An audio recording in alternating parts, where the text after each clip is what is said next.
Yo, it's your boy Cobblogic. Welcome back to my YouTube channel. You talked to your recruiter, that was step one, and now it's time to go to MEPS. It's my boy Vincent here. He is with the Air Force. He will be leaving in a couple days. So we're going to give you our experience at MEPS and some tips you might want to know. Blast that shit back if you blasting. Fun fact, this was my first high school fullback, you know what I'm saying? Oh, shit. Second team offense, was blowing them up when I was, but we'll get back. But before we actually jump into the video, let's go get a workout in, you know, trying to get a little pump. Get active real quick. You trying to get in there? Yeah, let's get Y'all it. trying to get, let's get in there.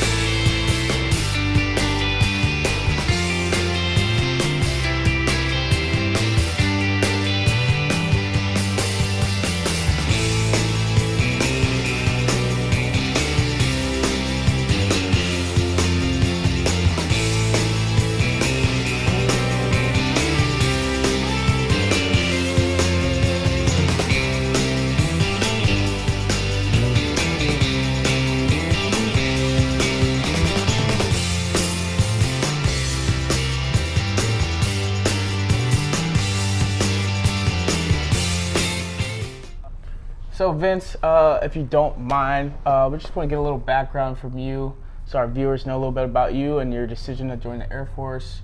Maybe talk about your MOS, your contract length or anything like that, active versus reserve or vice versa. Do you want me to like go in from like the beginning, or do you want me to start from the Air Force? Just give us a background. First decided to join the Air Force. Last January, so it's 2017. 2017, I went to the recruiter and I talked, because I went with my sister, because my sister wanted to join. I was just going to go to see, like, oh, what the fuck's going on? Right. So she pretty much went in there and I told the guy about how I got disqualified when I was 18. And he was like, oh, well, you know what? You know, recruiters, all they ever try to do is like they try to sell. Get you in. They gotta get you in. So he was like, oh, well, you know what? Maybe we could maybe we could test that and see like if it's still up to date or whatever. Right. And I was like, oh, well, that sounds pretty cool. Like, you know, I wouldn't mind doing that. Like, I've always wanted to join the military, so I was like, bet. And then it comes to it that we weigh in there, and me and my sister, it's just like genetics. Our family's big, so we're too big to join. It's big bounty. Yeah, you know, it's big bounty. It's whatever, right? I mean, it's all good now, you know, I'm in, and so is she, so, but pretty much it was like, we were too big, so we left, and we got told the weight we had to be, so that was cool, and we like worked down to that weight, and over the time, because that was an enlisted guy, that was like a legit recruiter, well, I mean, they're all legit recruiters, but he was like, all in. he was an enlisted, and my sister wanted to join the reserves, and like me, I don't really care which, like, you know, I don't care like which branch. I didn't care what, if I was enlisted, reserves, or whatever, like I wanted to just join. So my sister got in contact with the reserves recruiter.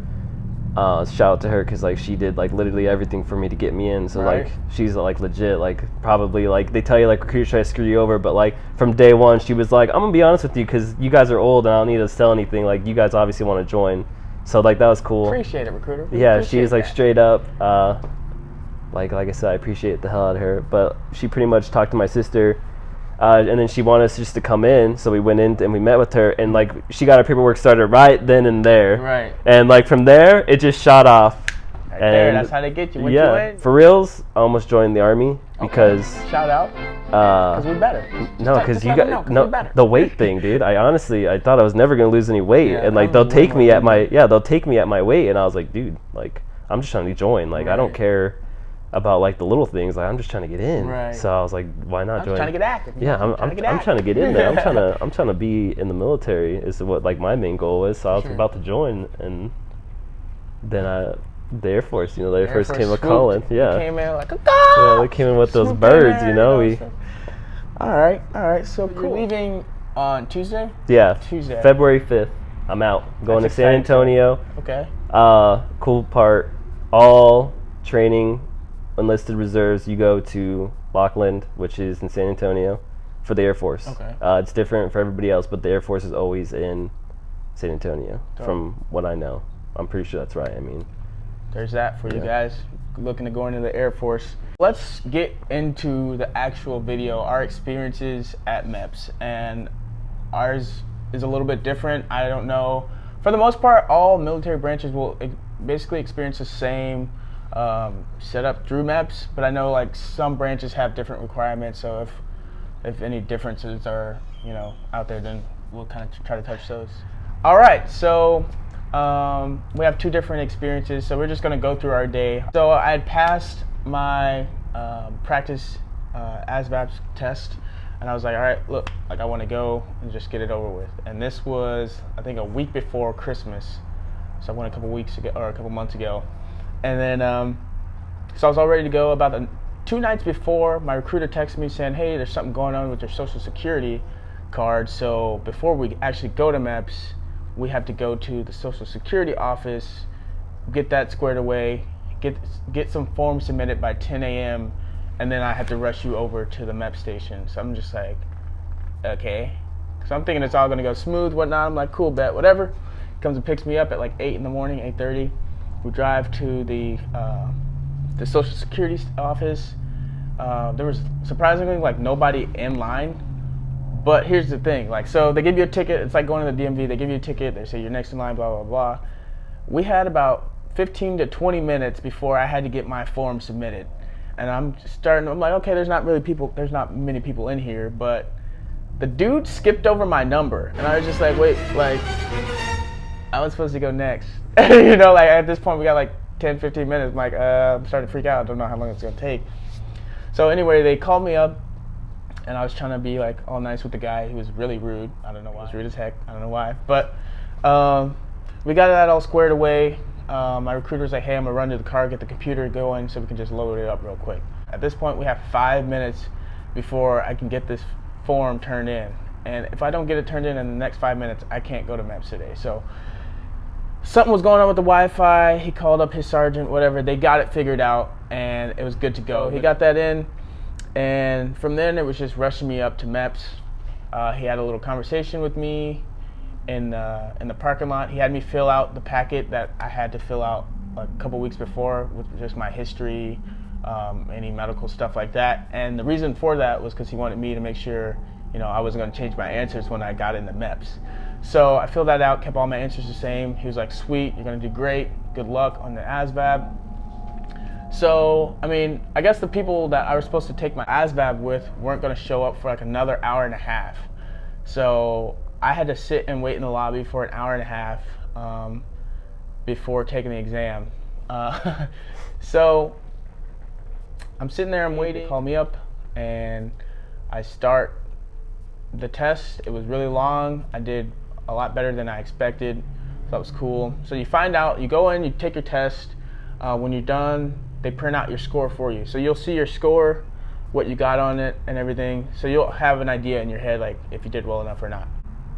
I was pretty excited, but then after that, it was still a lot of waiting. So that was cool. So I went back to the lobby. I was waiting there.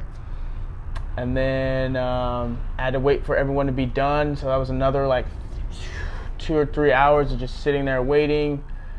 You didn't have your phone. Your phone's in a backpack in a room. I didn't eat at all that whole time I was there.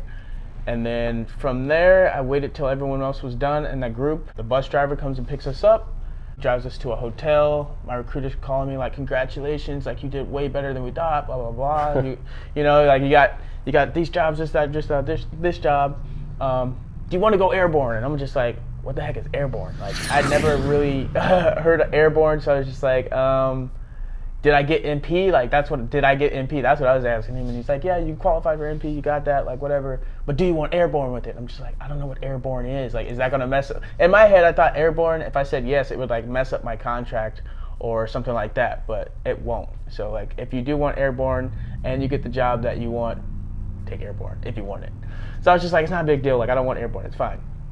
So he's like, all right, whatever. He's like, you sure? I'm like, yeah. All right. He's like, so, they'll swear you in and like have your contract ready tomorrow, whatever. I gotta send this up. So we get to the hotel. They take us to the USO room, which is in the hotel, which I didn't know about this. I don't know if I didn't know about this until I got there. There was like a whole like floor just for like the military personnel, and there's like a game room. They have you watch this video. It's like an intro video about like what you just did and the rest of the MEPS process. But you can play video games, you can watch TV. They give you a card with tickets for food, so you can go down and get dinner and breakfast in the morning. Give you Wi-Fi and all that type of stuff. They also give you your room key and your roommate. So at this point, I met my roommate. We went to our rooms. So we just kind of hung out. I called my girlfriend, let her know what was going down with that, and then we went down and had dinner. I think they had like chicken fingers, which were pretty good. They had like salad. I think they had burgers too. Yeah, sounds about right. Yeah, like it was pretty decent food for like being free or whatever. So, so we ate. I showered, got in bed. They woke us up the next morning at like 4 a.m, which was fine for me because I wake up at like 2:30, 3 o'clock to go to work every day. So it was like whatever. We got dressed. Then we all went down and had breakfast. And then from there, we loaded back on the bus. They drove us back to MEPS, and we started it all over again. So we got in a line. There was a guy that came out in his uniform and let us know how the rest of the day was going to go. We were out there freezing cold, like, can we go inside? We get inside. They have us go through the metal detectors again. Make sure you don't have any kind of like drugs or anything stupid. Like literally don't have anything dumb. Like, don't have anything dumb and you'll be fine. So don't you get bring weapons. You right. don't need to bring anything. Just common sense stuff. Yeah. Basically, guys, this literally is all common sense. You're going with your clothes. That's all you need. Basically, you just need your person, all right? Bring your person. So we get through that, and then we get our name tags. They do the fingerprint thing to make sure it's you. Then they take us up to the first stage of the physical part of the day. So we go up to this room. They give us this packet full of stuff, all your information, and they basically tell you how to fill it out step by step. At this point, I would be making sure you're drinking water, you're good to go, no sugary drinks, none of that stuff. And so step 1 is just filling out everything. They take your blood pressure, make sure that was good. I actually had to take mine like 3 different times because it was like low, I guess. But then they're like, you're too fit. Yeah, they're like, what's going on with you? Like, so I had to go see the doctor. He did it like twice, and then it was fine. I was good. So I went back to the rest of the guys. We're still filling stuff out. They're just slowly, one by one, calling people out to get their blood pressure and everything like that. And the group that I was in had about maybe 60 to 70 people in it. So it's a lot of people. It's a lot of sitting and waiting, which I heard a lot before I went, so I was kind of already expecting it. But yeah, so they show you how to fill out the paperwork. They say don't lie. They try to tell you, hey, don't lie. Like, whatever your recruiter told you about, don't listen to him. Like, tell us the truth, because if we find out later, you're gonna get in trouble, which I heard before too. But there's no way they can check any of that stuff. So yeah, so we did that, and then I went and got my hearing done. You put some headphones in. Every time you hear a sound, you push a button. Pretty simple. You go get your eyes checked to make sure you're not colorblind. That one's pretty simple. From there, where did we go? Oh, we did the urinalysis. So this one was kind of a process because at this point everyone had to pee, and they were just like trying to cut a little line and everything like that. And it takes a minute. So they take you in about 4 people at a time. You pee in the cup. It's not like everyone can see your junk or whatever. Like, you stand in a urinal, you pee in the cup if you're a male. And when you're done, you put the top on it, you put it above the urinal, and then they have you line up or whatever. They test it right in front of you, so you'll know basically if you pass right away. There was I think there was 1 or 2 people that did not pass it when I was there. That they were like, oh yeah, he didn't make it or whatever. So basically, you'll know right away. From there, you go back in the hallway, and they'll call you up to do the blood. You'll sit in the chair, they'll wrap your arm up, they'll take your blood sample. Then you'll meet a doctor. I was kind of sus about this because you hear a lot of you hear a lot of stories like he's gonna stick his finger up your butt and all that stuff. That didn't happen to me. he basically asked me if I've ever broken any bones, if I've done this, if I've done that, if I experienced this. I'm like, no. He's like, cool, you're pretty healthy. Yep.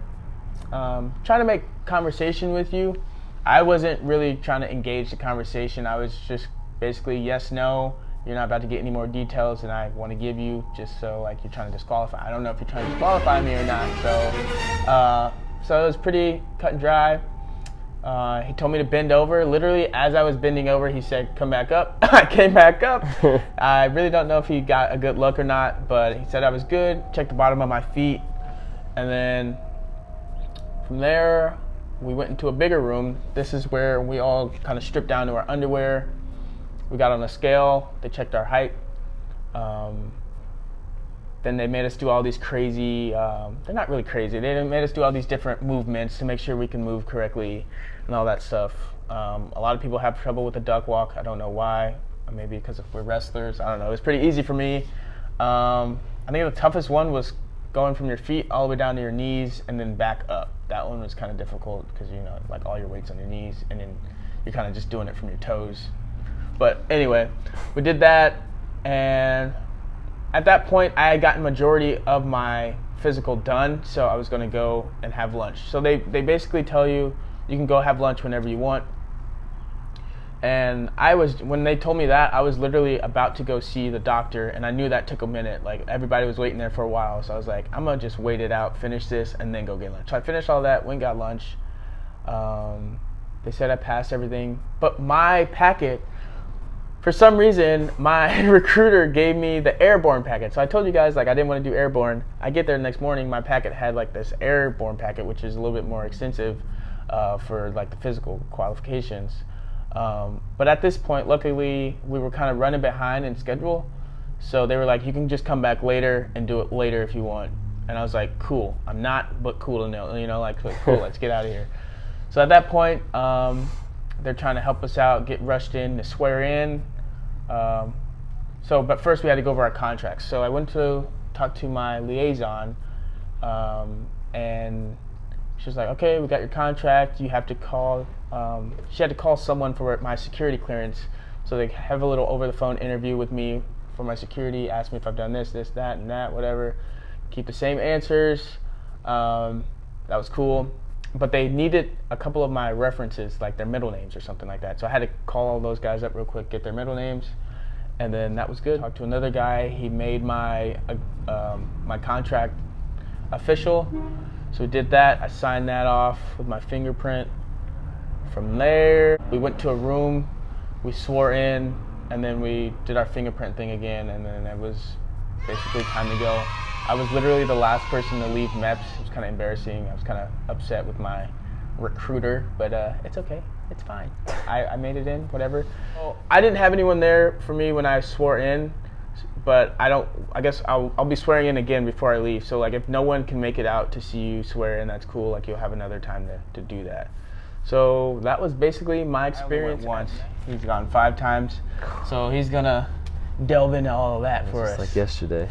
And then if there's anything different that you notice from my experience going in for the Army to yours, since you've gone to the Navy and the Air Force, just kind of touch on that if you can. First time I ever went for the Navy, then when I was 18, which is the same process. I did everything he did. The doctor checks your ear when he's doing his thing, and he saw I had a burst eardrum. Ooh. And then he also looked at me and was like, huh, that's weird because you passed your hearing test, but there's a hole in your ear. Right. I was like, oh yeah, there's a hole in my ear. Send me through. Yeah, I was like, okay. So that was really weird. I didn't know what it entailed. So I pretty much got disqualified the first time I ever went. And I thought this shit's over. And it turns out it wasn't. I went to nose and throat. There you go. And I got all my tests done there, and it was really cool. They put you in this room, and I don't even know how to explain it. It's sounded off everywhere. Right, soundproof. Yeah, and they just put you in there and they just put noises on and they're like, oh, can you hear? And yeah, I can fucking hear. Duh.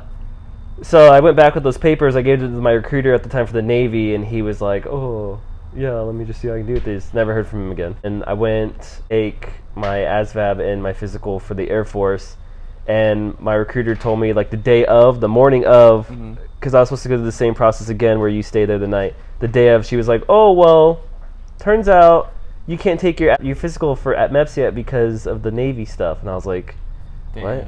So I had to wait. I took my ASVAB. I passed that. Didn't do like amazing, but like I passed it, so I didn't really care. So the Air Force, same experience in the room. We got like a 20-minute story from, I think she was an airman. Oh, this guy broke his leg and blah blah blah. He lied about his MEPS and now he can never join again. Right. Yeah, and I was like, okay. It's all bull crap. All bull crap. They can't look into your medical history. The doctor's pretty much like an interview. They're pretty much gonna go over the entire packet, the entire thing, and they're trying to get you to slip too. But I told them about the ear thing, and it's cool because I went like, this is like 4 years apart. It's the same doctor that I've been. He was like, oh crap, I failed this guy. Yeah, now he's good.